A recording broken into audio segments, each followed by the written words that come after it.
meu nome é Patrícia, sou professora de Direito Administrativo e nesse curso nós vamos trabalhar 101 questões comentadas CESP.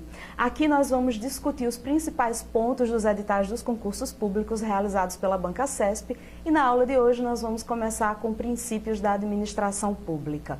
São questões de 2012, 2011 e 2010. Vamos começar. Princípios da administração pública, julgue os itens subsequentes relativos ao direito administrativo. Primeira questão, CESP, MPE do Piauí, analista 2012. A supremacia do interesse público é o que legitima a atividade do administrador público. Assim, um ato de interesse público, mesmo que não seja condizente com a lei, pode ser considerado válido pelo princípio maior da supremacia do interesse público. Gente, aqui nós trabalhamos com o famoso princípio da supremacia do interesse público que rege todo o direito administrativo. O professor Celso Antônio Bandeira de Mello, ele trabalha com o regime jurídico administrativo. A ideia do professor Celso Antônio é de que o regime jurídico administrativo é formado por dois grandes princípios, a supremacia do interesse público e a indisponibilidade do interesse público. Esses dois princípios são chamados de pedras de toque do direito administrativo. Juntos, supremacia do interesse público e a indisponibilidade do interesse público formam o chamado regime jurídico administrativo. Esse regime jurídico-administrativo confere à administração pública prerrogativas e sujeições. Na supremacia do interesse público, nós temos o Estado numa posição de superioridade em relação ao particular. Aqui temos prerrogativas. O Estado fica numa posição de superioridade, numa posição de vantagem em relação ao particular. Então, nós dizemos supremacia do interesse público em detrimento do interesse do particular. O maior exemplo é a desapropriação. Quando o Estado desapropria o terreno, o imóvel de um particular, de seu José, por exemplo, ali o Estado não pergunta se o seu José está interessado na desapropriação, se o seu José concordou ou não. O Estado, agindo na sua supremacia, no seu interesse público, vai lá e desapropria. É a supremacia do interesse público em detrimento do interesse do particular. Se ali o Estado quer construir um hospital, quer construir uma creche, casas populares, desapropria, indeniza, conforme preceitua a Constituição no seu artigo 5º, e um abraço para seu José. Não há o que questionar. Por quê? Porque aqui o Estado está na sua prerrogativa, está na sua supremacia. Acontece que a gente não pode dar apenas prerrogativas para o Estado. Ele sim tem prerrogativas baseado na supremacia do interesse público em detrimento do interesse do particular. Mas esse Estado também se sujeita, ele tem restrições, ele tem limitações.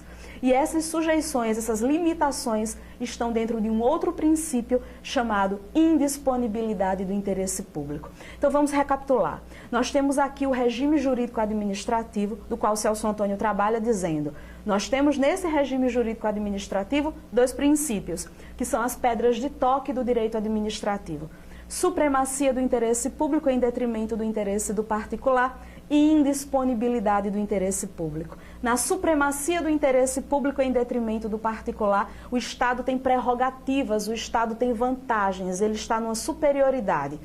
O exemplo que nós vamos guardar, desapropriação. O outro exemplo bem interessante são as cláusulas exorbitantes previstas nos contratos administrativos. Aqui o Estado fica numa posição de supremacia, de vantagem em relação ao particular. Por quê? Porque ele trabalha no interesse público, no interesse da coletividade. Daí essas prerrogativas para que assegure ao Estado toda a sua atividade em prol do interesse público. Só que, Celso Antônio fala, não posso apenas dar vantagens, prerrogativas para o Estado, senão seria um Estado totalitário, absoluto, e isso não é interessante. Vivemos em um Estado democrático de direito. E daí eu preciso também impor limitações a esse Estado. As limitações estão presentes no princípio da indisponibilidade do interesse público. O interesse público, gente, ele é indisponível. E por que, professor, o interesse público ele é indisponível? Justamente porque ele é público, ele não pertence ao particular. Então eu costumo dizer assim para os alunos, ó, se eu tenho essa caneta e essa caneta custou R$1.000, comprei R$1.000 com a minha grana. Se eu quiser vender essa caneta por R$10, por R$100, eu posso? Claro, ela é minha, eu posso dispor dela, porque ela está dentro do meu patrimônio. Agora, se eu estou falando do Estado, se eu estou falando do poder público, ele não pode dispor daquilo que é público, pelo simples fato daquilo não lhe pertencer. É coisa pública. E porque ele não dispõe, já que o interesse é coletivo, ele sofre limitações, ele sofre restrições. Que limitações, que restrições seriam essas que são impostas ao Estado? Nós temos concurso público, nós temos licitação. Então, se de um lado o Estado tem a supremacia do interesse público e em favor dele nós temos a desapropriação, por exemplo, nós temos as cláusulas exorbitantes nos contratos administrativos, do outro lado nós temos limitações para o Estado. Que limitações seriam essas que a gente pode utilizar como exemplo e as bancas cobram muito?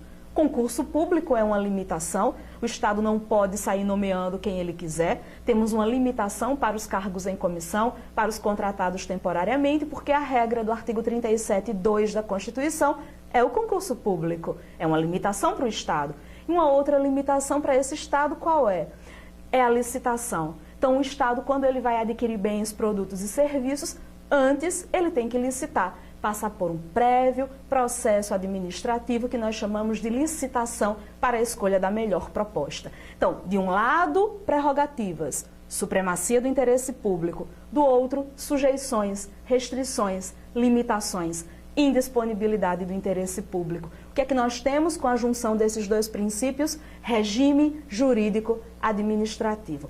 Voltando para a questão, ela diz o seguinte, questão de 2012, analista MPE do Piauí. A supremacia do interesse público é o que legitima a atividade do administrador público, corretíssimo. Assim, um ato de interesse público, mesmo que não seja condizente com a lei, aí já errou. Mesmo que não seja condizente com a lei, não. Ele tem que estar de acordo com a lei. O administrador, quando age, ele age pautado no princípio da legalidade. Ele não pode, se valendo da supremacia do interesse público, violar a lei, ir de encontro à lei. Ele vai agir dentro do interesse da coletividade, do interesse público, mas dentro da legalidade. Ele não pode ser arbitrário. Então, a questão CESP errou ao dizer o seguinte, mesmo que não seja condizente com a lei, pode ser considerado válido pelo princípio maior da supremacia do interesse público. Não, não.